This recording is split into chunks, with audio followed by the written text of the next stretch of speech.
On a silent city street, two masked thieves attacked an elderly woman and disappeared. Minutes later, Marcus Hill, a black man walking home from work, was arrested, not by evidence, but by assumption. Fear turned into misidentification, and prejudice filled the gaps. As Marcus waited behind bars, new crimes revealed the truth. A retired detective followed the facts others ignored and uncovered the real culprits. Justice arrived late, but it arrived. Before we begin, tell us in the comments, where are you watching from today? And if you believe some heroes are willing to look guilty to save the innocent, this story is for you. Coldwater District was quiet in a way that felt deliberate.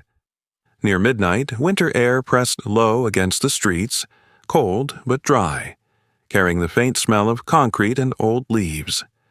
Streetlights stood far apart, their yellow glow uneven, leaving long gaps of shadow between pools of light. The city at this hour did not sleep. It simply looked away. Evelyn Parker walked alone. She was 72 years old, short and slightly stooped, with careful steps shaped by years of caution rather than weakness.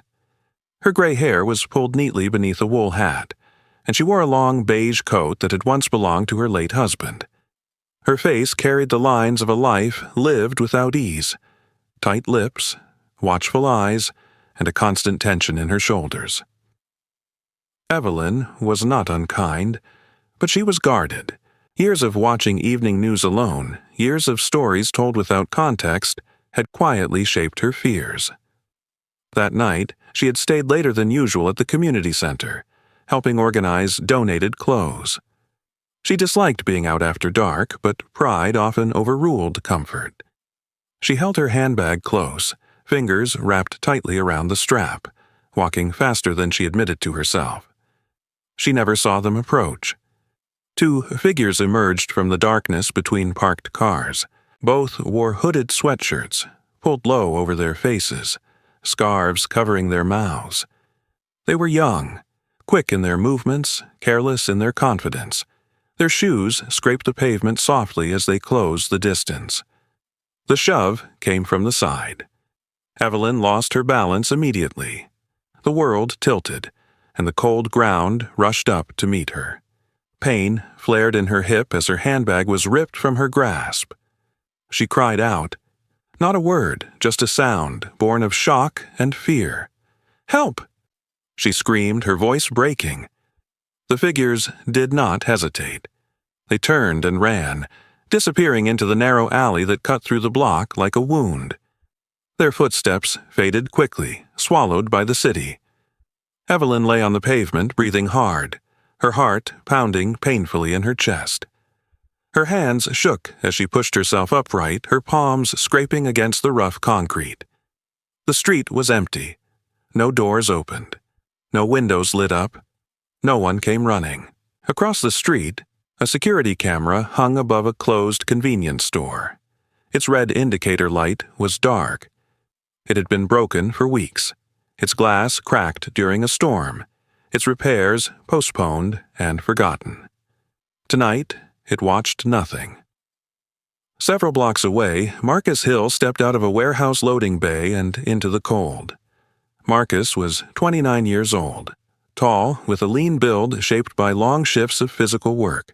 His skin was a deep brown, his face calm but tired, framed by short-cropped black hair. He wore a dark hoodie pulled loosely over his head, not to hide, but to keep warm. His movements were unhurried, his posture relaxed in the way of someone who preferred not to draw attention. He worked nights at a distribution center, honest work that paid just enough. Marcus was known by his co-workers as quiet, reliable, and patient. He listened more than he spoke. That patience had not always come naturally. Years earlier, during his teens, he had learned the cost of reacting too quickly to the wrong assumptions. Since then, restraint had become a habit. As he walked, Marcus held his phone to his ear. "Yeah, Mom," he said softly. "I'm heading out now. I'll be late, but I'll be home safe." His mother, Lillian Hill, was a woman shaped by worry and faith in equal measure. She had raised Marcus alone, teaching him early how the world might see him, and how he must still move through it with dignity. "Take the long way," she said on the other end. "Stay where it's lit." "I always do," Marcus replied, offering a small smile she couldn't see. He turned onto a quieter street, unaware of the fear that still lingered in the air ahead of him. Evelyn had managed to reach a nearby bench. Her coat was torn at the sleeve, her knee throbbing beneath her stockings. She fumbled for her phone with trembling fingers and dialed emergency services.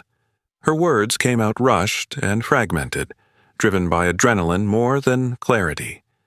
"They came out of nowhere," she said. "Two of them. Hooded. They pushed me down." The dispatcher asked questions. Evelyn answered what she could. Her descriptions were vague. Height, movement, darkness, fear filled the spaces where memory failed. 5 minutes passed. In a city this size, 5 minutes could mean everything. A patrol car received the call while cruising several streets away. The officers turned toward Coldwater District, lights still off, radio crackling softly. The delay was routine, unremarkable, unnoticed. Marcus reached the edge of the block just as Evelyn's street returned to silence. He slowed slightly, sensing something unsettled in the air. Raised voices echoing faintly, the sound of distant sirens approaching but not yet close. He adjusted his hood against the cold and kept walking. Behind him, the broken camera remained dark. Ahead of him, a city waited, ready to decide who he was before he could speak. The street stayed empty, and the night kept its secrets. Marcus Hill turned into the narrow alley without thinking. It was not a shortcut, just a quieter stretch of pavement between two closed storefronts, dimly lit and empty. The cold pressed deeper here, trapped between brick walls that smelled faintly of dampness and old trash. His phone vibrated in his hand as the call with his mother ended. He slipped it into his pocket and exhaled slowly, shoulders loosening as if the night might finally leave him alone. It didn't. The impact came from behind. A sudden force slammed into his upper back, knocking the breath out of him. Marcus stumbled forward, hands instinctively reaching for balance, but another shove sent him crashing to the ground. Pain flared along his shoulder and ribs as his cheek scraped against the pavement.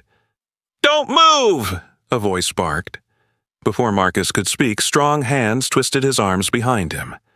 Cold steel snapped shut around his wrists. His chest heaved as he tried to understand what was happening, his mind racing faster than his body could respond.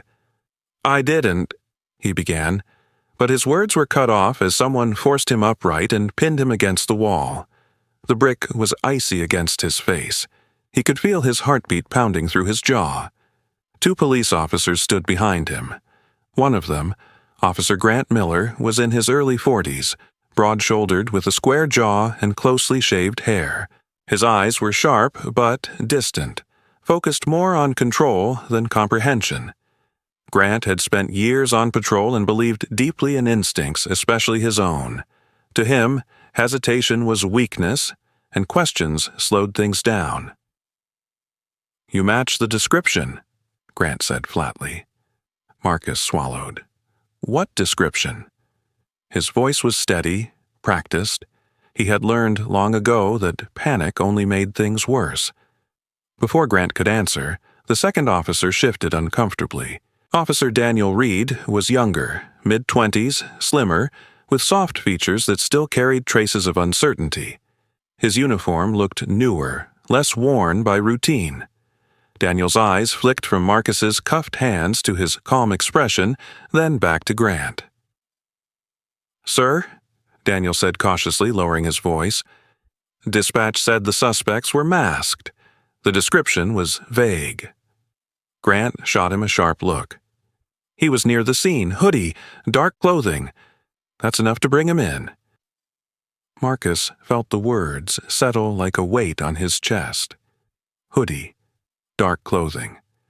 He glanced down at himself, at the fabric meant only to keep him warm, now turned into silent evidence against him. "I was just walking home from work," Marcus said. "I can prove it. I have my badge."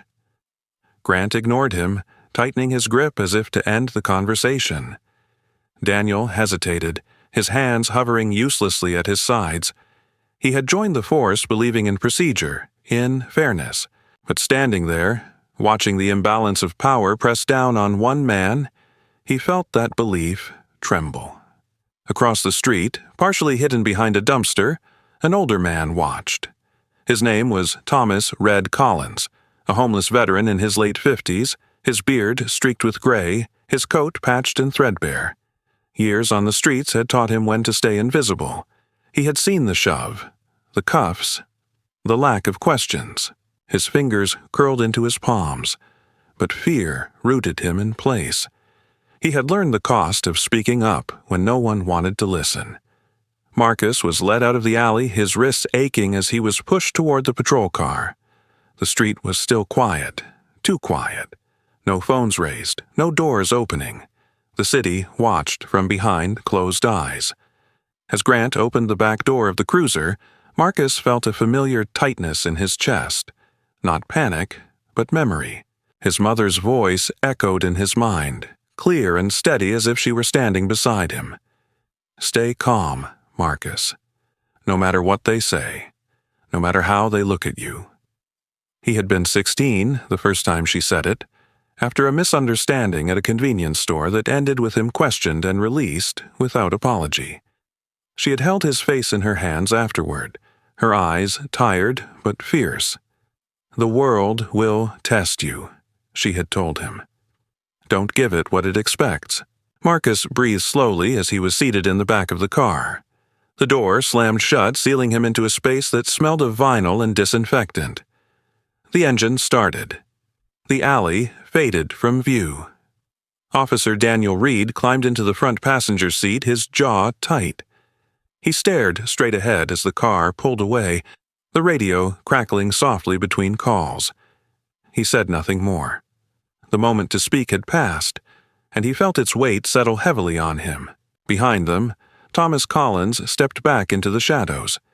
He told himself it wasn't his place, that he hadn't seen enough, that staying silent kept him safe. The excuses came easily. They always did. The patrol car turned the corner, disappearing into the city's grid of indifferent streets. Marcus sat upright, hands cuffed, eyes forward, refusing to bow his head. The night closed in behind them, swallowing the alley whole. Morning came slowly to Coldwater City, wrapped in a pale gray sky that pressed low against the buildings. The overnight rain had left the streets damp, reflecting traffic lights in long streaks of color. Inside the police precinct, the air smelled of stale coffee and disinfectant, a place where time moved differently, measured not in hours, but in statements and forms. Evelyn Parker sat in a hard plastic chair outside the identification room, her handbag gone, her coat neatly buttoned as if order might protect her. She looked smaller in the fluorescent light than she had on the street. Her hands rested in her lap, fingers knotted together, the skin thin and spotted with age. She had not slept well.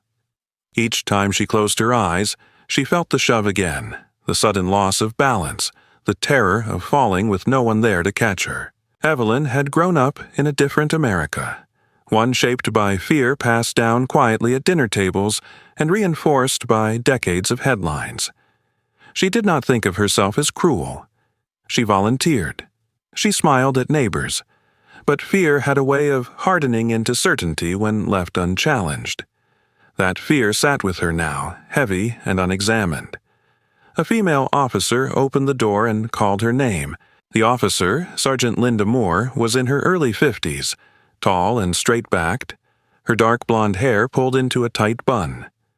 Her face was neutral, professional, the kind of expression learned through years of managing other people's emotions without revealing her own. "Mrs. Parker," Linda said calmly, "we'll show you one individual. Take your time. Say only what you're sure about." Evelyn nodded, though her chest felt tight. Behind the one-way glass, Marcus Hill stood alone in a small, windowless room. He wore the same clothes from the night before. The hoodie had been removed, replaced by a plain gray shirt that made his wrists, still marked faintly red from the cuffs, stand out sharply. He stood straight, shoulders squared, eyes forward. Sleep deprivation had darkened the skin beneath his eyes, but his expression remained controlled. Marcus had not slept. The holding cell had been cold, the bench unforgiving. More than that, his mind would not rest. He replayed the alley again and again, searching for the moment where things had gone wrong, knowing the truth was simpler and more dangerous. Sergeant Moore gestured. "Is this the man you saw last night?" Evelyn leaned forward. Her heart began to race. In the harsh light, Marcus's face was clear, calm, unmasked. He did not look like the figure she remembered, blurred, faceless, moving fast, but her mind filled in the gaps. The fear demanded resolution. The uncertainty demanded an answer. She pointed. "That's him," Evelyn said, her voice trembling but firm. "I'm sure." The words hung in the air, heavy and final. Marcus felt them land like a physical blow. He did not move, did not speak. He had expected this, though hoping against reason that it might go differently. Across the glass, he saw not hatred, but conviction, and that frightened him more. The paperwork was completed quickly after that. Certainty made things efficient. Later that morning, Marcus was escorted into a small interrogation room. The walls were bare, painted a dull beige that seemed designed to drain energy rather than contain it. A metal table sat bolted to the floor, 2 chairs on either side. Officer Grant Miller stood near the door, arms crossed, his posture relaxed in the way of someone certain of his authority. "You want to make this easier on yourself," Grant said, leaning forward slightly. "We know there were 2 of you." Marcus lifted his eyes. "I didn't do anything," he said quietly. "And I'm not answering questions without a lawyer." Grant's jaw tightened. "This isn't a game." "No," Marcus replied. "It's my life." Grant stared at him for a long moment, then scoffed and turned away. The door closed behind him with a sharp click. Within hours, Marcus was assigned a public defender. Rachel Monroe arrived in the afternoon, her heels echoing softly down the corridor as she approached the holding area. Rachel was 32, slender, with sharp eyes behind thin-framed glasses. Her dark hair was tied back loosely, strands escaping as if refusing discipline. She carried herself with quiet confidence, born not of arrogance but of preparation. She believed in documents, in timelines, in details others dismissed. She sat across from Marcus, setting her folder down carefully.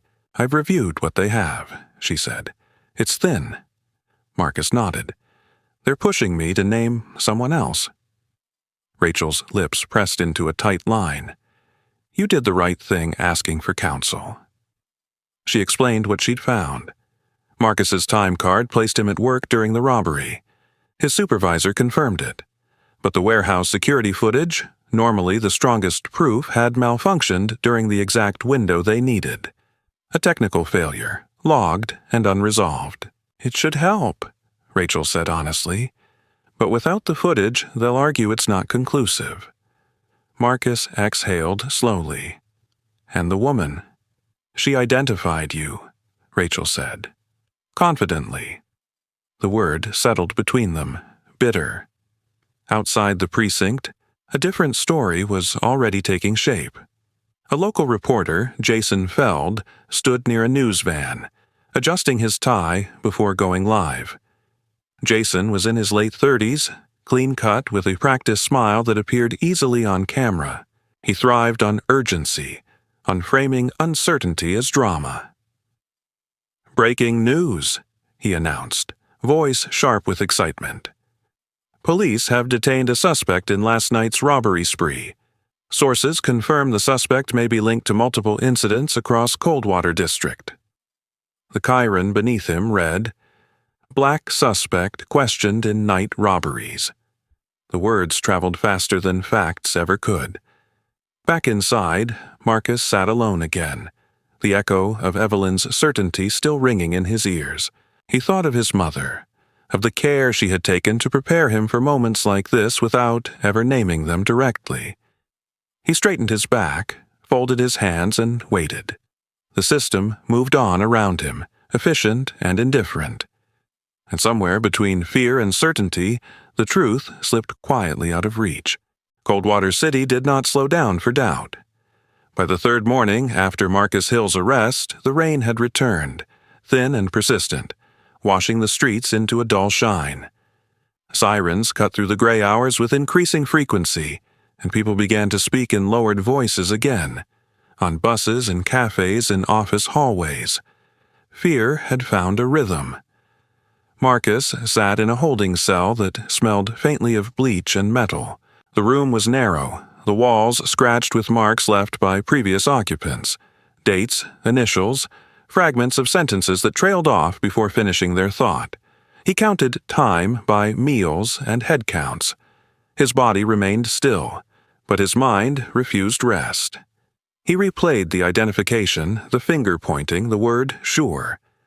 What unsettled him most was not anger, but the quiet realization that certainty, once spoken, was difficult to undo. That afternoon, news of another robbery spread quickly. This one had happened in a different neighborhood farther east, near a small laundromat that stayed open late. The victim was a middle-aged man walking home with a bag of groceries. Two hooded figures approached from behind, shoved him to the ground, and took his wallet. The method was almost identical. Fast, silent, impersonal. The suspects fled before police arrived. By evening, a third report came in. Then a fourth. Each time the details aligned too neatly to ignore. Inside the precinct, officers gathered around bulletin boards covered in maps and photos. Red pins marked locations of the incidents, spreading outward like ripples from a stone dropped into water. Officer Grant Miller stood near the center, arms crossed, jaw tight. To him, the continued crimes suggested only one thing. "There has to be more than one of them," he said. "We've got the guy in custody, but he didn't work alone." The statement traveled quickly, picked up by others eager for clarity. It was easier to imagine a hidden network than to question the first conclusion. Outside, the public was already divided. In a small diner near Coldwater Avenue, two women argued quietly over coffee.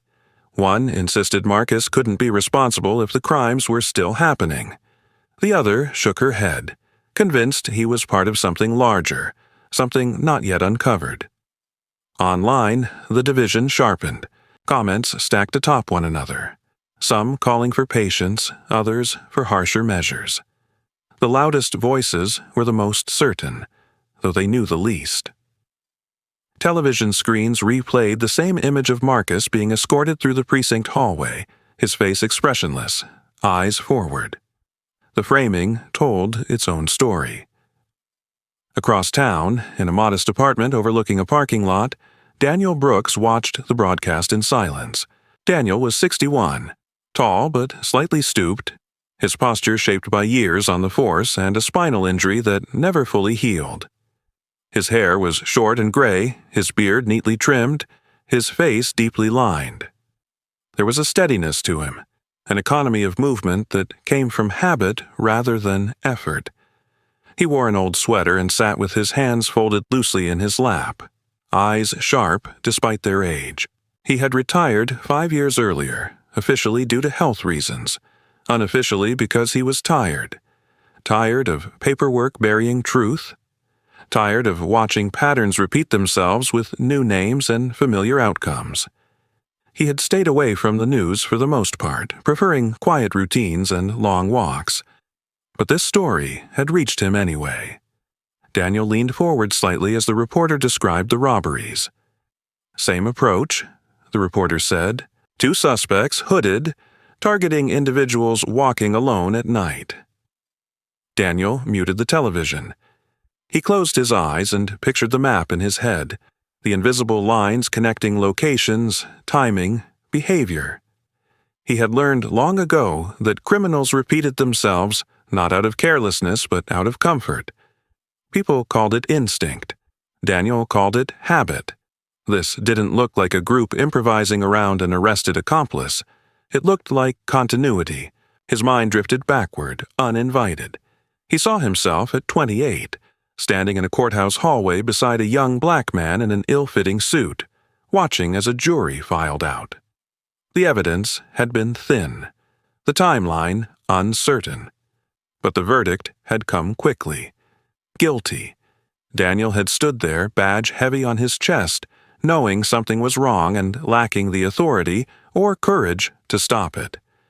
The man had been sentenced anyway. Years later, new evidence surfaced. Too late. Daniel opened his eyes. On the screen, a graphic appeared, splitting public opinion into two columns: innocent and still at large accomplices. He felt a familiar tightening in his chest, not anger, but responsibility. Meanwhile, Marcus was brought to a common area to meet briefly with Rachel Monroe. She looked more tired than before, dark circles forming beneath her eyes. She had spent the morning requesting records, filing motions, and pushing against quiet resistance. "They're using the new robberies against you," she said, her voice low. "Not officially, but the narrative is shifting." Marcus nodded. "So now I'm part of something bigger." Rachel exhaled. "That's the implication." She hesitated, then added, "There are people who don't buy it. Quietly, but doubt doesn't trend."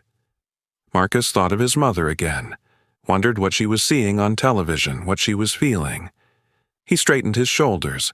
"What do we do?" "We keep focusing on facts," Rachel said. "Patterns matter, and patterns can be proven."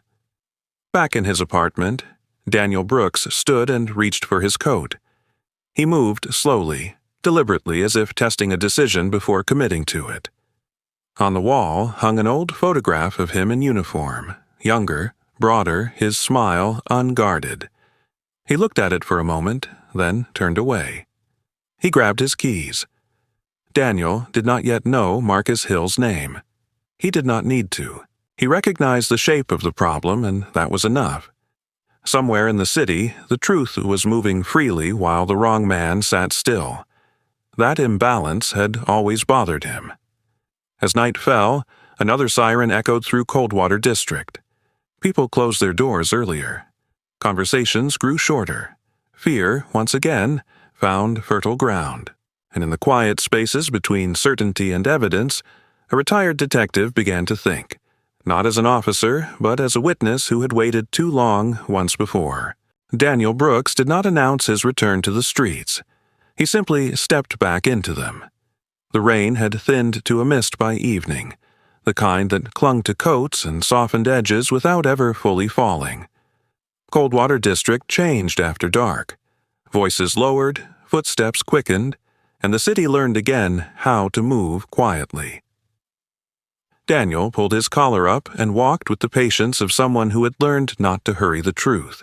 He began where patterns converged. Over the last few nights, robberies clustered around transit corridors and late-night businesses, laundromats, convenience stores, check-cashing shops. Daniel visited them one by one, not as a former detective, but as a man with nowhere urgent to be. He listened more than he asked. People spoke freely to someone who did not look like authority. Daniel's appearance helped. He dressed down deliberately.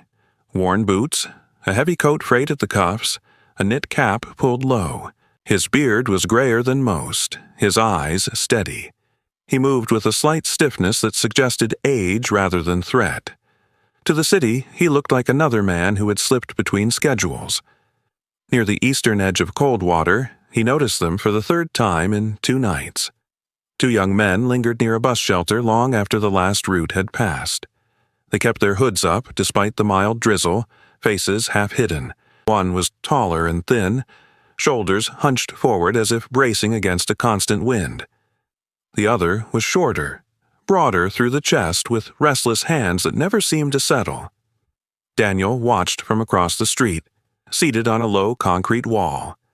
He took mental notes the way he always had. The taller one moved first, scanning intersections, counting pedestrians.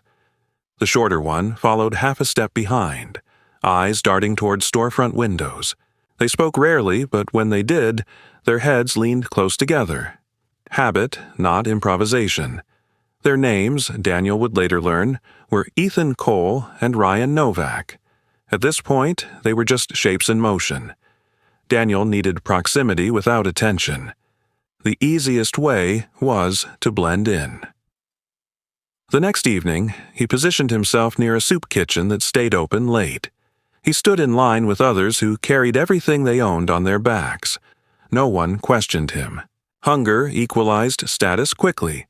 When Ethan and Ryan appeared, Daniel noted how easily they slipped into the rhythm of the place, who they avoided, who they acknowledged with nods. They were known here, but not trusted. Daniel struck up conversation with a volunteer named Sarah Whitman, a woman in her early 40s with a tall, slender frame and tired kindness in her eyes. Her brown hair was pulled into a loose bun, strands falling free as the night wore on. Sarah spoke gently to everyone, but her guarded posture suggested years of seeing people disappear without warning. She had once lost a brother to addiction and had learned to care without assuming permanence. "Those two?" Sarah murmured quietly when Daniel nodded toward Ethan and Ryan. "They come and go. Keep to themselves. Don't stay long." "Any trouble?" Daniel asked. She shook her head. "Not here. But trouble doesn't always announce itself." Daniel thanked her and moved on. Over the following days, he adjusted his schedule to theirs.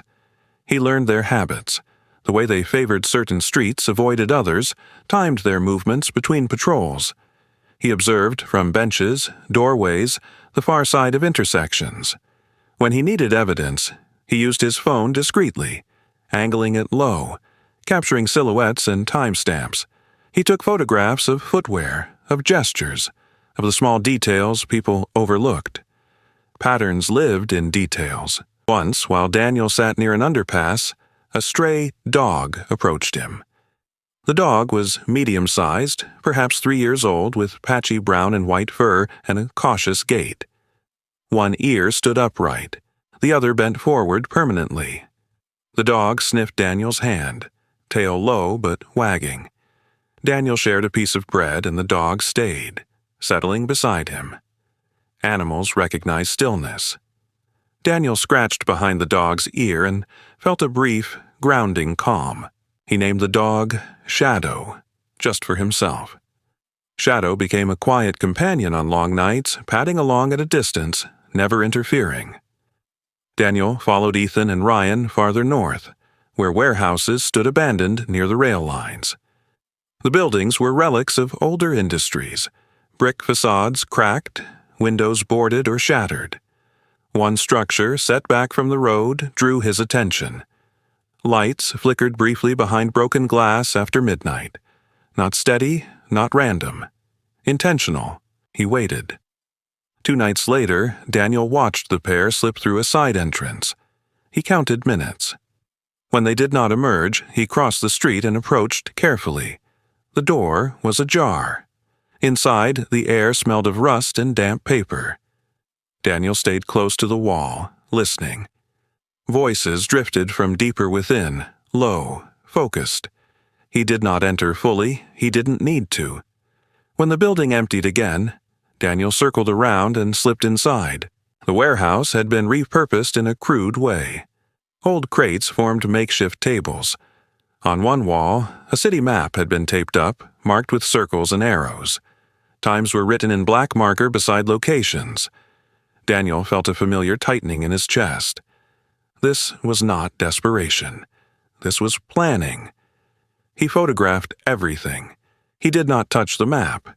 He did not move anything. Experience had taught him that absence spoke as loudly as presence. Back outside, Shadow waited near the tracks, tail thumping softly when Daniel reappeared. Daniel knelt and rested his forehead briefly against the dog's neck, breathing in the smell of rain and fur. He needed grounding now, more than ever.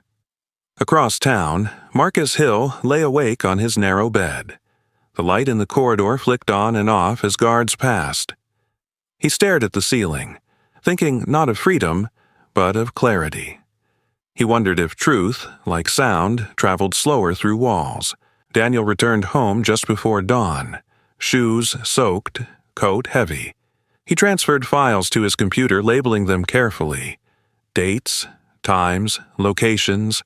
He paused once, hand hovering over the keyboard, and allowed himself a long breath. He had been right to trust the pattern. This was not about Marcus Hill. It never had been. Daniel shut the laptop and looked out the window as the sky began to lighten. He had proof of habit, of intent, of routine, enough to matter if placed in the right hands at the right moment.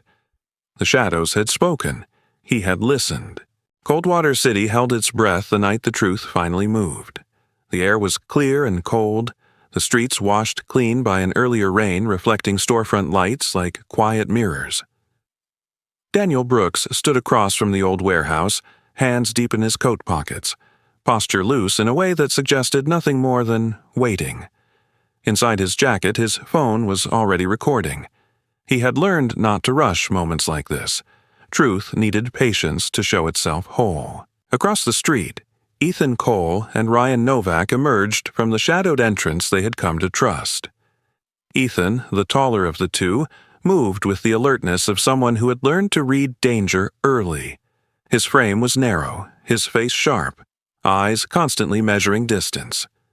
Ryan, shorter and heavier through the shoulders, followed with nervous energy, his jaw clenched, fingers tapping against his thigh. Where Ethan calculated, Ryan reacted.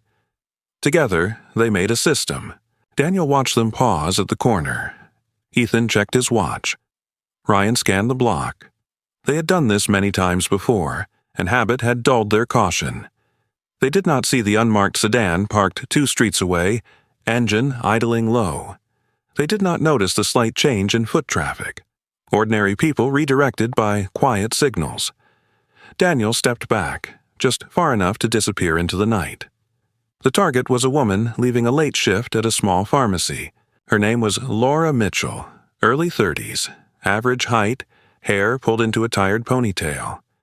She walked with purpose, keys already threaded between her fingers the way women learn to do without being taught. She had no idea she had been chosen because of routine, because she walked alone at the same time every night. Ethan nodded once. Ryan moved first.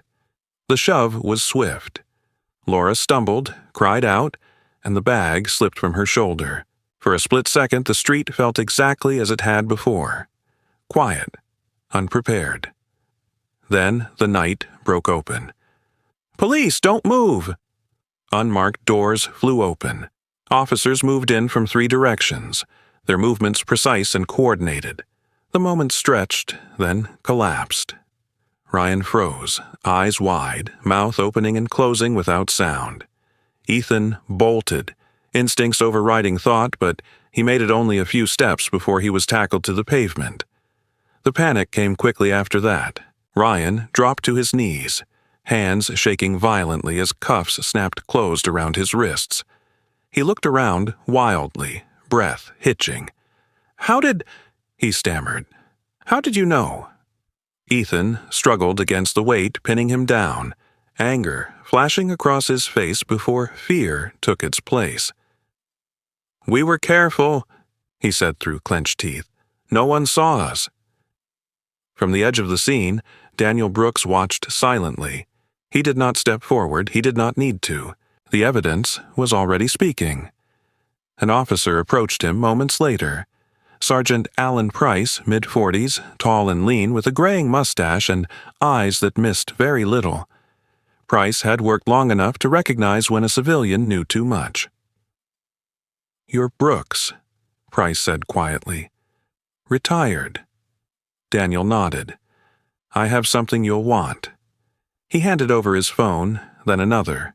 Photos, videos, maps, dates, times. Sergeant Price scrolled, his expression shifting from curiosity to focus. "This is solid," Price said after a moment.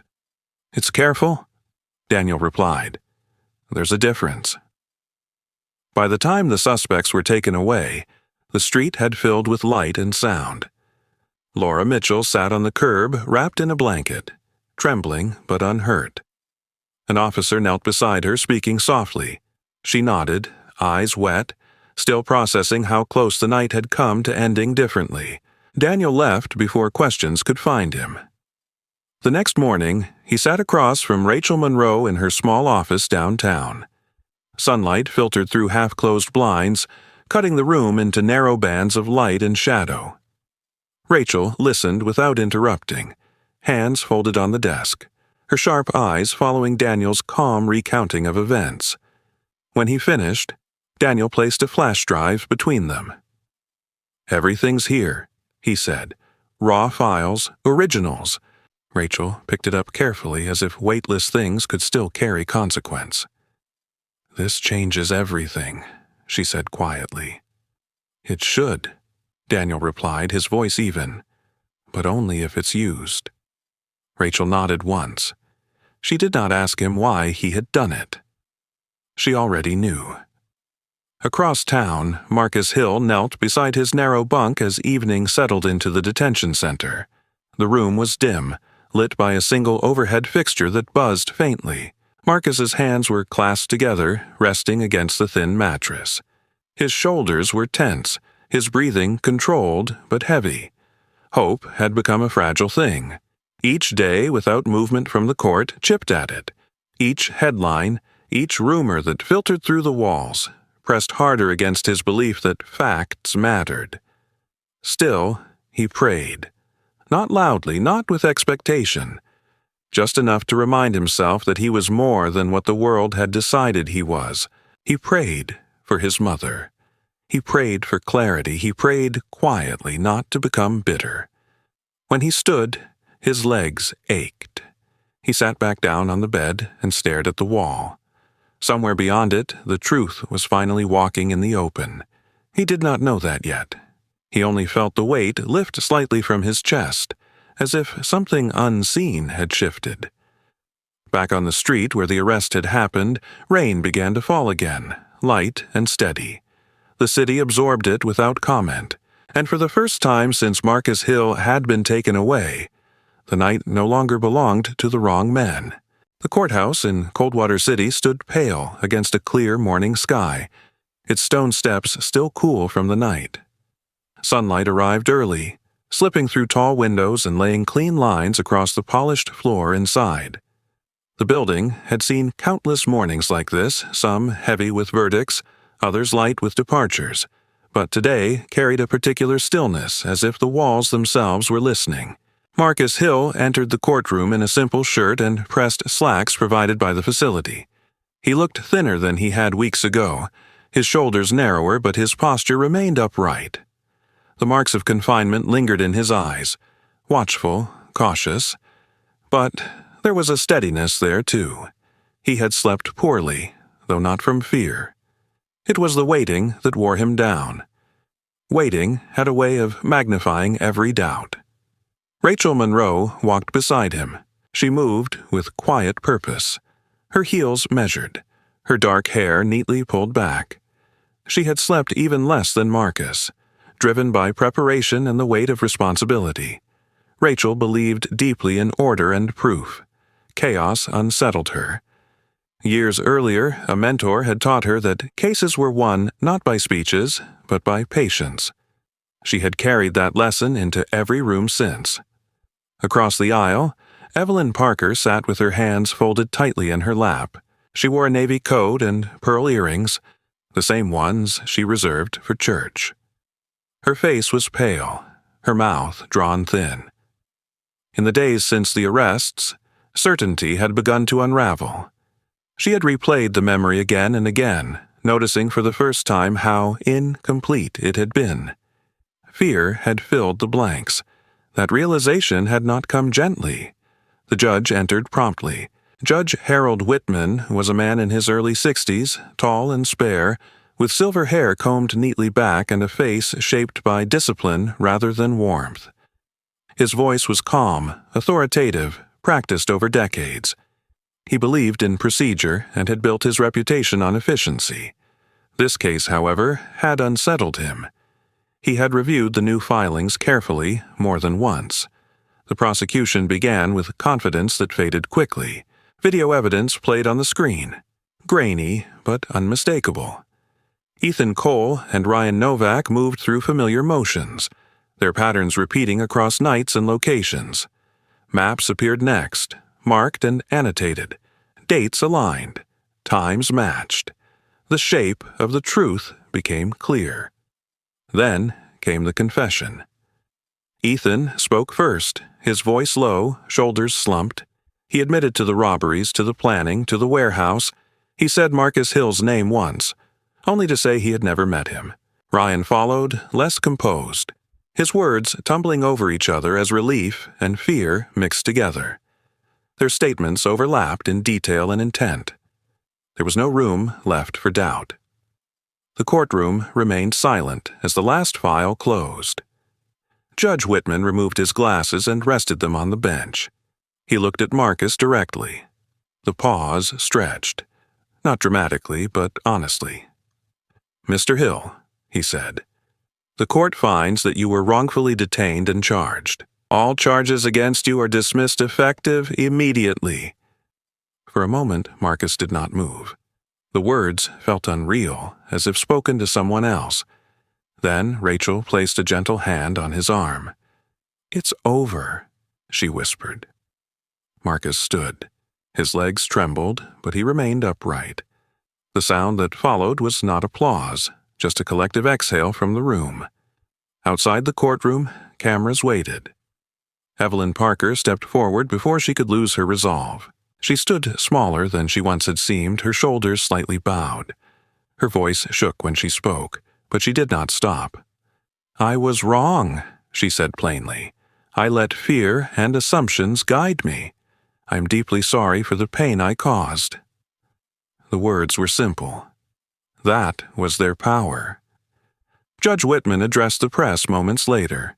His expression was sober.